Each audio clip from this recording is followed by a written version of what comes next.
최근 전파력이 더 강한 오미크론 변이가 최소 29개국으로 확산됐습니다. 이 변이에 감염되면 결막염 증세를 보이기도 하는 것으로 알려졌는데요. 전문가와 함께 관련 내용 짚어보겠습니다. 백순영 가톨릭대 의대 명예교수 모셨습니다. 어서 오십시오. 네, 안녕하세요. 안녕하십니까. 일단은 최근의 확진자 추세 진단부터 한번 해보도록 하겠습니다. 어떻게 보고 계신지요? 예, 최근에 확진자 추세는 약간의 증가 추세를 보이고 있지만요. 특징적인 것은 사실은 치명률이 굉장히 많이 떨어져서 최근에 한 달 정도를 보면은 0.06%로 독감과 뭐 큰 차이는 없어 보입니다. 또 위중증 환자 수, 입원자 수인 경우에 있어서도 안정세를 보이고 있어서 뭐 환자 수가 일정 부분 늘어난다고 하더라도 지금의 방역 지표에 있어서 제일 중요한 것은 위중증 환자 수, 입원 환자 수, 사망자 수 이런 지표들이기 때문에 현재 굉장히 안정적으로 유지된다고 볼 수가 있고요. 뭐 다른 여러 가지 상황, 전 세계적인 상황을 고려해 볼 때에도 어떤 변이주가 생긴다 할지라도 이것이 다른 큰 팬데믹으로 더 악화될 가능성은 뭐 거의 없다고 볼 수 있는 현실입니다. 예, 새로운 변이에 대한 이제 언급을 해주셨으니까 좀 관련된 내용을 짚어보면 새로운 오미크론 하위 변이가 발생을 했는데 이게 특이한 게 눈병 증상이 같이 동반이 되나 봐요.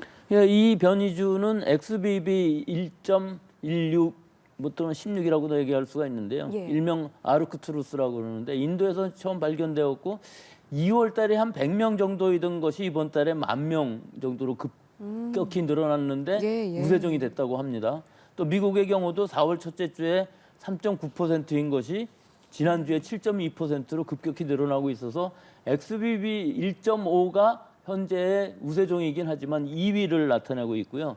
이 변이주의 특성이 지금 앵커님 말씀하신 것처럼 결막염 증상을 나타내고 또 하나는 지금까지 오미크론들은 고열을 나타내는 건 드물었었는데 고열을 나타내는 특성이 있고 전파력이 좀 상당히 빠르다 이 정도의 특성이지만 사실은 이것이 아직 뭐 전 세계적으로 큰 영향을 줄 만한 상황은 아직까지는 아닌 것이지만 좀 더 지켜봐야 할 상황이긴 합니다. 네, 일단 29개국 정도로 번진 상황으로 보이는데 또 여쭤보고 싶은 것이 이게 결막염 증상이 동반이 되잖아요. 그러면 아데노바이러스나 또 다른 것들과 좀 구분을 어떻게 해야 할지도 헷갈리실 것 같아요. 네, 실제로는 증상만으로는 구별을 할 수가 없죠. 아데노바이러스는 우리 주변에 많이 있고요. 아데노바이러스도 감기 증상과 같이 결막염 증상이 나타나기 때문에 진단을 해보지 않는 한 사실은 아데노바이러스인지 코로나 바이러스의 이 XBB 1.16인지 구별할 방법은 사실은 없습니다. 근데 치료 방침으로 봤을 때는 사실은 큰 의미는 없을 것으로 보여요. 지금 청소년들이나 어린 아이들인 경우에 있어서는 지난 3년간의 이런 아데노바이러스의 호흡기 질환이라든지 또는 뭐 여러 가지 호흡기 감염성 질환들이 거의 유행을 하지 않은 상황이었기 때문에 거꾸로 면역력 획득을 못한 상황에서 유행을 할 수밖에 없는 지금 올해의 상황이거든요.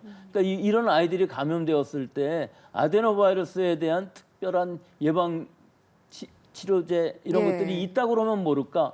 사실은 코로나든 아데노바이러스든 치료 방침은 사실은 같을 수밖에 없는 상황입니다. 하지만 코로나라고 하면 아직도 일주일간의 자가격리가 의무화되어 있는 상황이기 때문에 진단은 필요한 상황이고요. 사실은 아데노바이러스와 코로나 바이러스의 증상이 지금 상황에서는 이 변이주 때문에 겹치는 완전히 거의 같은 상황일 수가 있는데 또 하나의 특징이라고 볼 수 있다면은 아데노바이러스는 우리 환경 중에 굉장히 많고요. 또 접촉이나 또는 수인성으로도 감염될 수 있는 아데노바이러스 40번, 41번, 특히 41번인 경우에 있어서는 굉장히 접촉에 의해서 감염이 강할 수가 있고 이것은 설사 증사들, 즉 식중독 증상, 위장염 증상을 나타낼 수 있기 때문에 좀 더 특징적이라고 할 수 있습니다. 알겠습니다. 이제 뭐 아데노바이러스와 오미크론 변이도 그렇지만 기존의 코로나19 바이러스와 이번에 새롭게 이제 눈병을 동반하는 그런 변이 바이러스를 비교를 하자면 그동안은 마스크만 하면 됐는데 이건 또 보안경 눈을 가리는 그런 과정도 필요한 것 같던데요. 근데 사실은 이 코로나 유행 기간에도 우리 의료진 같은 경우나 또는 해외의 경험을 보면 페이스 실드 같은 것들을 많이 하고 있지 않았습니까? 그랬었죠. 이것은 비말이 직접 눈의 점막으로 감염될 가능성이 있기 때문에 그렇게 했던 것인데요. 지금 이런 아데노바이러스나 이 코로나19의 결막염인 경우에 있어서는 훨씬 더 그 가능성은 높아진 상황이라고 할 수가 있죠. 하지만 일반적으로 봤을 때는 우리가 아주 밀접한 접촉이라 할지라도 비말이 직접 눈에 결막염을 일으킬 수 있는 가능성, 즉 눈에 점막에 감염될 가능성은 굉장히 낮다고 볼 수밖에 없거든요. 예. 오히려 환자와 접촉한 자기 손, 오염된 자기 손이 자기 눈을 만지고 접촉함으로 해서 감염되는 경우가 훨씬 더 많기 때문에 제일 중요한 것은 손을 잘 씻는 것이 훨씬 더 중요하다고 볼 수 있는 시기라고 할 수 있습니다. 알겠습니다. 전염력은 어느 정도로 평가하시는지 궁금한데요. 도쿄대 연구진은 2차 팬데믹까지 경고한 것 같더라고요. 예, 일단 전파력만 보면은 굉장히 높다고 할 수가 있고요. 이것은 변이주가 나올 때마다 항상 나왔던 얘기입니다. 예. 예, 동경대 연구에 의하면은 1.2배 정도 전파력이 강하다고 하는 것인데 사실은 이건 실험실적인 결과인 것에 불과하고요. 이 변이주에 의해서 전 세계적으로 유행이 더 커진다든지 또는 다시 팬데믹 상황이 된다든지 하는 가능성은 뭐 거의 없을 것으로 보이기 때문에 우리가 주의 깊게 모니터링은 해야 되지만 이것에 대한 또 과도한 공포심을 갖는 것도 지금 상황에서 너무 이르다고 볼 수 있습니다. 그러면 변이가 나올 때마다 전염력이 더 세지는 것은 그냥 일반적인 상황이라고 판단을 하시는 거예요? 뭐 일반적인 현상이라고 볼 수밖에 없는 것이 예. 실제로 감염되어 있던 사람들이 면역력을 얻고 있는데 그 면역 회피 능력을 가지고서 전파력이 강해지고 또 세포 내에서 이제 실험을 해보면은 얼마나 증식을 잘하는지 또 우리 몸에 얼마나 잘 침투를 하는 것인지 이런 것들에 대한 결과를 포함한 연구실의 결과이기 때문에 실제 현실에 있어서는 꼭 들어맞는 경우는 또 그다지 많지는 않았습니다. 하지만 네. 전파력이 강하다는 것은 우리가 꼭 고려해야 될 하나의 팩터라고 볼 수는 있죠. 네.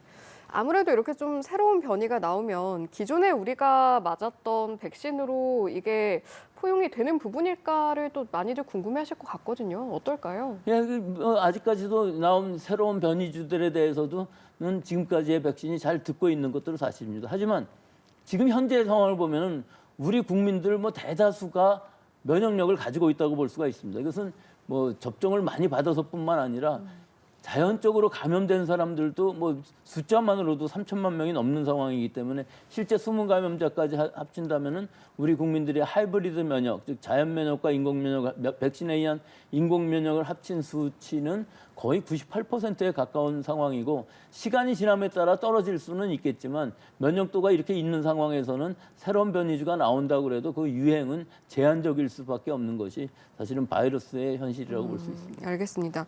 그런데 이제 우리나라에서 나온 연구 결과를 보면 우리가 부스터샷을 다 함께 이렇게 맞았었잖아요. 그런데 그걸 보니까 델타 변이와 좀 비교했을 때 오미크론 변이의 예방 효과가 좀 더 낮더라. 이런 결과도 있었던 것 같더라고요. 예, 최근에 국내 연구에 있어서 이제 그런 결과를 네. 내기는 했는데 네. 이것이 상당히 뭐 숫자도 작고 제한적일 수밖에 없습니다.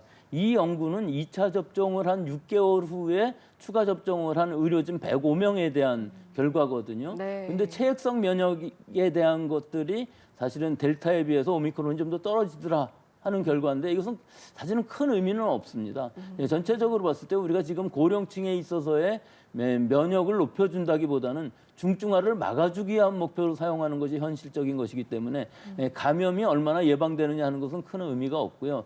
특히 체액성 면역이라는 것은 이 mRNA의 추가 백신으로는 얻기 어려운 부분이어서 현재 우리 국민들의 전체적인 면역도를 봤을 때 고령층에 한해서 위중증화율을 낮춰주기 위해서 추가 접종을 하는 것은 아직도 권장되고 있지만 그 이외의 인구 집단에 대해서 계속적인 추가 접종을 더 해야 되는지에 대해서는 아직까지는 좀 여러 가지 논의가 되어야 될 논란이 여지가 있는 부분이라고 할 수 있습니다. 예.